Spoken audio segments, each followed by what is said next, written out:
In just 48 hours, Caitlin Clark's new Nike I racked up over 30 million views on Instagram, sending a clear signal that the landscape of sports marketing is fundamentally shifted. This wasn't as a viral moment. It was a cultural milestone. The kind of engagement Clark generated has typically been reserved for global icons, not rising WNBA stars. What makes this more staggering is a silence is created around her peers. If you're here for the real story and not a filter version, subscribe.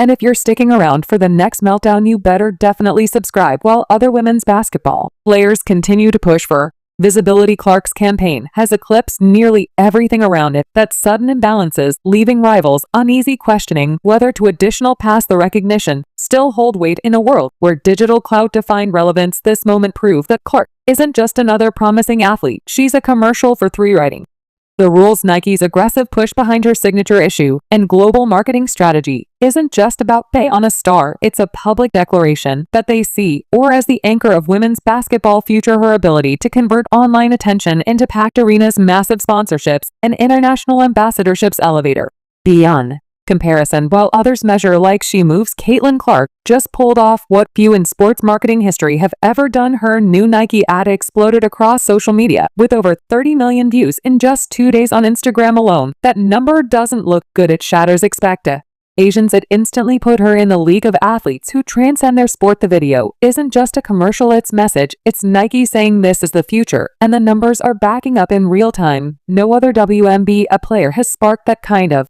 digital wildfire. While most campaigns take weeks to gain traction, Clark's ad went nuclear within hours. This isn't just about hype. The response proved Caitlin Clark has that rare ability to make people care, not just basketball fans, everyone. She's cutting to the noise like a major global icon, and the rest of the WNBA, they're feeling the pressure behind the scenes. There's a growing sense of panic. Some players are reportedly questioning how one athlete is getting kind of attention entire franchises don't receive. That's not jealousy, it's disruption. When one player's spotlight is so blinding it throws others in the shadow. The balance. Clark's viral ad is part of a broader way that transformed the Indiana Fever from an overlooked friend child to one of the most watched teams in the league. It's not because of a championship run, it's her. She moved the needle when she wears a Fever jersey. It's not just uniform, it's a billboard ticket. So broadcast ratings spike, social media engagement surges. No other player in the league has that effect. That's not an opinion, it's at press event. Clark doesn't come off like a scripted spokesperson. She speaks directly, clearly, and with confidence. That relatability is a huge part why her story resonates. She's not trying to be perfect or polished. She talks like someone who remembers where she came from, someone still anchored in the journey. That authenticity is rare in an era where athletes are often molded into brand say persona. As Nike knows what they have, they just throw her into a generic campaign. They gave the stage her story, the small town I will roots, the work ethic. The undeniable result is the center, the narrative. This wasn't a cosign, it was a coronation. And Nike's backing isn't just somebody. Their already planned release of her signature issue in 2026 time with the peak of the WNBA season to capture maximum attention. This kind of promotional focus is typically reserved for all-time greats in men's sports, and yet here is Clark, which is a rookie season under belt, being elevated to that level not because of favors, but because she earns attention every time she plays. When she's on the court, people watch. Her shot selection comes viral content. Her highlights trend organically. The kind of magnetism is manufactured. It's instinctual. It makes or games events, not just matchups. But with that spotlight comes a backlash. Other players, some of whom have been in the lead for years, are questioning why their hard work doesn't translate into the same visibility. Their frustration, some of it aired publicly, most of it not. The gap between Clark and rest of the WNBA is now wide enough to spark a friction, not because Clark asked for it, but because the disparity is undeniable. While she draws full arenas, others struggled to fill lower bowl. Was the debate over whether other stars like Paige Bucharest can catch up is heating up. Bucharest has her own following, her own highlights. But even with similar college hype, the poster of To Jack Trees look nothing alike. Clark's appeal isn't and just build on numbers, it's on narrative. And Nike understand that difference. They're not selling stats, they're selling a story of what possible. And right now that story has one name on it. Her crossover appeal proves that this isn't limited to basketball. Whether does she's playing golf event or appearing in international campaigns, her presence alone draws attention. That marketing goal. When an athlete move culture multiple spaces, brands take notice, and Nike's positioning a clock as a global ambassador is their way of making sure they own a stake in a rise, not just us, but everywhere. And that's where things get complicated. Players like Io Wilson, who have carried to lead for years, aren't just watching clock to pass an engagement. They're watching her become a face of the lead they helped build. Is not about talent, it's about timing, branding, and reach. Clark's visibility now threatens to redefine what success looks like in the WNBA. And while that may be great for business, it's creating a tension that's impossible to ignore. When WNBA Commissioner Kathy Engelberg sit down with Caitlin Clark, the optics are undeniable. It's not just a rookie shaking hands with the league's top executive. It's a passing the torch. Whether they admit it or not, Engelberg knows Clark is a once-in-a-generation catalyst, not just because replay, but because what she represents: mainstream appeal, international attention, and serious corporate dollars. That's why Nike's campaign isn't just a business move, it's a calculated bet on who they believe is the league's true growth. Even WNBA legends are weighing in. When Sue Bird, when most respected veterans and a game aligns, are so where Clark or publicly praises a potential is not just flattery, it's validation. And their validation from icons add even more legitimacy to Clark's rapid ascent. Through Bird's era wasn't built in the age of TikTok or Instagram. By Rowdy Clark's is, and the way she's leveraging it puts her in a completely different bracket, one that many players never had. The Tuesday, still the pressure comes to the cost as a phase of $1 billion brand campaign. Clark Kent slip without headlines following every game is a referendum. Every missed shot is deceptive. And while the as over social media, she's still grinding through a grueling rookie season, constantly under a microscope. Her every reaction gets turned into content. Her highs are celebrated, but her lows they're amplified. Through it all, Clark stays locked in. Whether she's draining logo threes or taking contact at the rim, the camera doesn't lever. Nike doesn't care about box scores, they care about moments, and Clark delivers them constantly. She's not trying to be flashy, she displays or game, and a game as a 10. Doubt is exactly what people want to see. That's why our ad doesn't feel forced. It works because it mirrors how she plays: bold, simple, effective. When Clark talks about a rise, she doesn't credit viral fame, she credits Iowa, her parents, her training, her team. That humility is rare when you're leading league-wide metrics across platforms. She talks like she's still got some improve, even as marketing execs are banking millions off her name. That balance between confidence and ground in his is what gives her staying power. Don't need to prod for viral soundbites. Clark's be with intention. When asked about the Nike ad reach, she doesn't reflect, but she doesn't both either. She knows and numbers, she knows the stakes, but she always brings back to the game that media savvy is part instinct, part experience. But it's what separates her from a lot of rookies. She's not just marketable, she's dependable. That go for brands. And yet, not everyone is cheering. Sophie Cunningham has been vocal in the past about what she sees as media favoritism. She's one of many players wondering when the spotlight will reach others, and led who put in the work year after year. Cunningham has and directly named Clark, but the implications are there. Some see the viral air as another reminder, the uneven playing field when it comes to get featured, who gets deals, and who gets left in the background. Their interactions have been professional, but you can feel the tension on the court. It's competition off the court. It's something more complex, because Clark's rise isn't just about her talent, it's about attention, and not everyone's getting it. Clark's Nike ad put her face on every feed while other players barely see their highlights. The gap is no longer between rookies and veterans, it's between players who move culture and those who can't seem to break through no matter how well they play. Angel Reasons, one of few who's managed to keep pace. Their college rivalry now bleeding into pros. Creative and the WNBA most watched moments. Reese bring their own brand power in her own fans, but her approach is completely different, where Clark leans into humble storytelling. Reese embraces confrontation and confidence, and it works for her. But even with our own viral presence, Clark's Nike deal and the sheer scale her reaches put her in another tier, one that Rhett and others are still trying. And while the Nike ad may have kicked things into overdrive, it's only the beginning. Her games are now national events. Every appearance feels curated, because every moment could become the next viral post. Photographers camp on her every movement. Clips are warming up. Get Rebo posted by media outlets. Regular season games feel like playoff showdowns, and all of it feeds back into the same message. Clark isn't just a player, she's a product. Clark's signature shooting style is already iconic. The deep freeze step backs, the no hesitation releases, every shot feel that highlight the Nike. I didn't invent the hype, it simply captured what's been happening all season.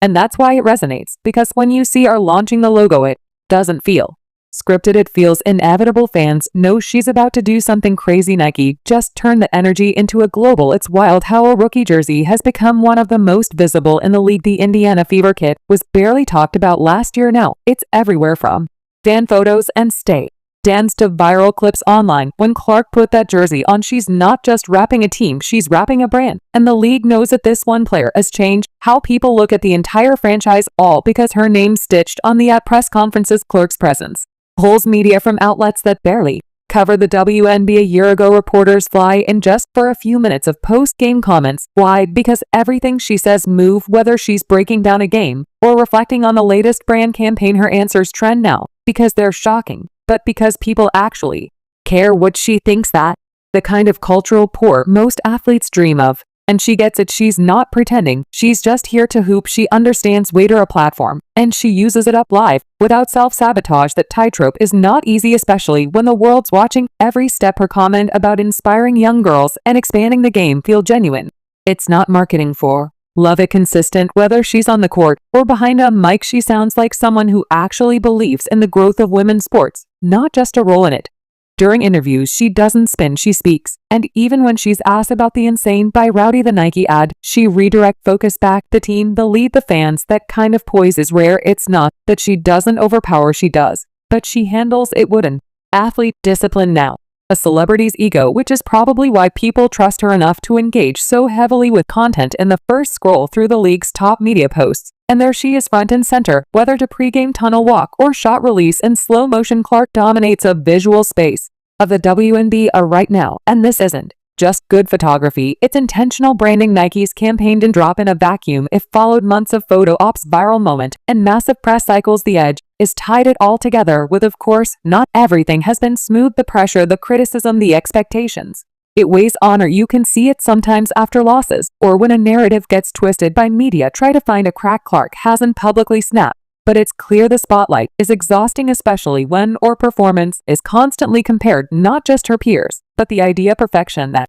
comes with being a brand golden ticket. Then there's a dynamic with Io Wilson. Wilson's dominance in the court is undeniable. She's where the best ever do it, and she's been holding it down for years. But the conversation around Clark often overshadows that legacy. It's not about merit, it's about media power. Clark's arrival shifty, where the camera points where the deal go, and where the money flows, and that's created attention, not necessarily personal, but Sue Bird has hinted at it too. She's acknowledged this kind of visibility as new even for someone with her resume. The league never had someone who hit as hard this fast in the marketing world. Bird's a poor Clark doesn't come from jealousy, it comes from understanding. She sees the bigger picture. Clark isn't as breaker records, she's breaking patterns that have existed in women's sports for decades. Her appearance at the LPGA event was another reminder that she's not just the basketball name, she's a cross-border icon in the making. The same way male athletes appear courtside one day and in commercials the next, Clark is now operating in that space. That golf moment wasn't a one-off, it's a brand-building block.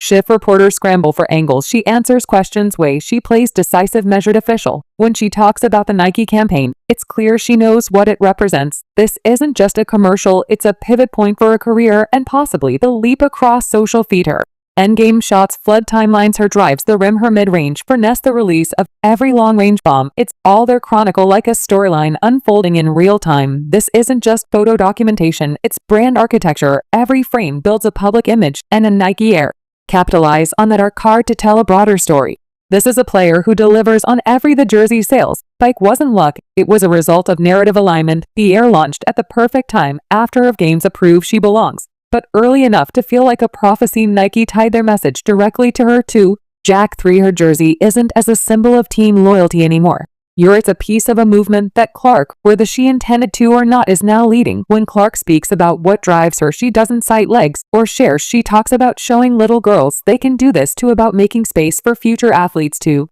be more than just good, they can be seen. That authenticity isn't a marketing angle, is the foundation. That's what makes her connection to fans so potent. The Nike ad landed because it didn't try to invent a character, it captured who she already is. Still, the toll of all this is invisible. There have been moments post-game interviews, sideline shots, but the weight shows the pressure. Perform, represent, and carry the expectations of a growing lead isn't something every athlete is built for. Clark has and crumbled, but she's felt it. That strain is part of story to Nike didn't show in the ad, but it's what makes the Air believable. The glory only resonates when a grind is real. Meanwhile, Io Wilson continues to dominate on the court, but the narrative is shifting around her, and it's not subtle. While Wilson puts up MVP numbers, the spotlight stays on Clark, because she's where the clicks go. That kind of dynamic rewrite the unwritten rules of star Power, it's no longer just about talent.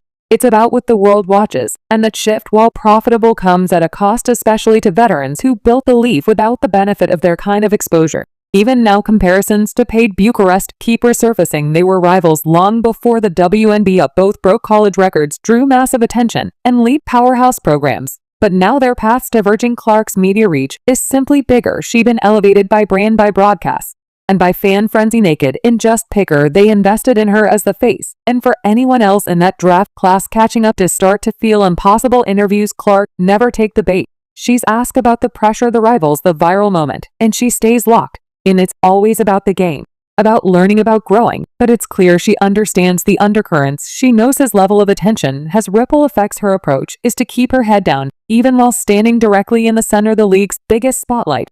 Caitlin Clark getting hit. She's also not immune to the physical side of that attention. Defenders don't give her space. Screens hit harder. Drives are contested more aggressively. Every contact slowed down and replay by fans and analysts. Like, some say she's being targeted, others say it just what comes with being the top drawer. Either way, her ability to stay poised to it all only fuels her legend. The deep shots still go up, the crowd still leans in the arena, hold his breath. No matter how much pressure she's under, Clark always find a way to put the ball in the air with confidence. And that confidence is what makes the Nike ad work. Is not about fantasy or exaggeration, it's about reality. She wrote, "Early is doing this. Game after game, play after play, moment after every time Clark steps on the floor is not just a game, it broadcasts opportunity, a photo op, Abram moment waiting to happen. The camera's finer before tip-off and don't stop until she walks off the court. Does kind of visual dominance doesn't happen by chance.